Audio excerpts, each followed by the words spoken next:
Hello guys, welcome back to my channel. This is Mitalee and I'm very happy today because I'm going to be answering a question that many people have asked me about.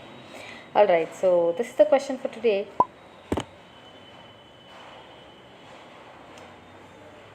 Yes, so let's get right into the answer now. Basically, the answer depends. If you're going to purchase a keyboard, with what motive you're purchasing, what level are you at? If you're a beginner, which ones you can go for?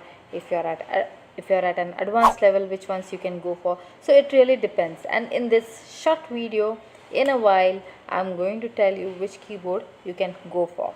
Alright, so before I move on into all the models of the keyboards, brands, blah blah blah, I would like to tell you four criteria which I would like anybody who's purchasing the keyboard to follow. What are those four criteria? So the first criteria is go for a 5-octave keyboard. I'll tell you why. Because if you don't go for a 5-octave keyboard, you won't be able to play with both your hands. Now you would say, what is 5-octave? Okay, it is the standard keyboard with 61 keys. That's a 5-octave keyboard. So when you purchase the keyboard, you ask the person if it's a 5-octave keyboard. Second criteria I would like to say is the standard sized notes, standard sized keys. Okay, so the keys should not be too small. So tell them I want a standard size keys keyboard. That's the second criteria. Third criteria is it should have the touch sensitivity function or touch response. Now what does it mean? It means the harder you press, the louder the keys will sound. So if you just put on that function and you press it hard, it is going to be louder than the other notes played. Okay, so that's the touch sensitivity. And the fourth one is that it should have a memory function or registration. That is where you can save your voices or styles, that is instruments or beats in the keyboard, so that it becomes very easy for you to change while you're playing the song. Okay, more about that later in some other video, but for now you got to look out for these four functions. What are those? The first one is 5-octave keyboard. The second one is the size of the keys should be standard. The third one is registration function. Fourth one is it should have a touch response. Now you would say, I don't know anything about the keyboard, how to purchase a keyboard, I don't know anything, what is touch response, what is memory function, blah blah blah. Well, to make it easy for you, I have listed down all the links in the description box. It gets very easy. Let's do it right now. So let's first consider your motive of purchasing the keyboard. I'm going to talk about 2 points over here. One is if you're purchasing as a hobbyist. For that purpose, if you just want to learn, just to enjoy yourself or play for your guests and all, then you can go for certain keyboards. And if second one is you're very serious about it, you want to give exams from Trinity College or any other board. I, by the way, train for Trinity, so I would talk mostly about Trinity College. And yeah, so these are the two things we are going to look for. The first one, let's come to the first one. If you're learning as a hobby, then you can go to this link. So it's the description of this video. You can just check it right now. And you can click on the first link. This is Yamaha, guys. Alright, I usually prefer Yamaha to Casio. This is not a paid promotion for Yamaha at all, sorry. But yes, I personally prefer Yamaha because they are long lasting and also they have better functions. Okay, so this is Yamaha PSR-E373. 5-octave keyboard. All the keyboards that I've mentioned in the description are 5-octave keyboards and they meet all the criteria. Now this is for 13,599.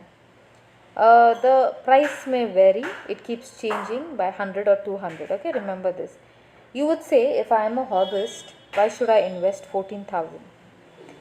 Let me ask you one question. You earn to enjoy life. One of the things is pursuing your hobbies, right? So if this keyboard lasts for 15 years and if you have to divide it, and just think about how much you are investing per year, hardly anything, right? Negligible. So once and for all, but a good purchase. And these are the keyboards that I'm going to suggest throughout the video, which fulfill all the criteria, which are not only reliable but also pocket friendly. Okay, so this is the first model that I suggest. You can check the functions over here. Yeah, you can check them over here, see more details, and you'll get to know about all the functions. I've already researched about these, as I told you earlier as well. I've checked all the sellers and selected the best one. For example, if you come to this part, you'll be able to see that it has 4.5 stars and the ratings are given by 1482 people.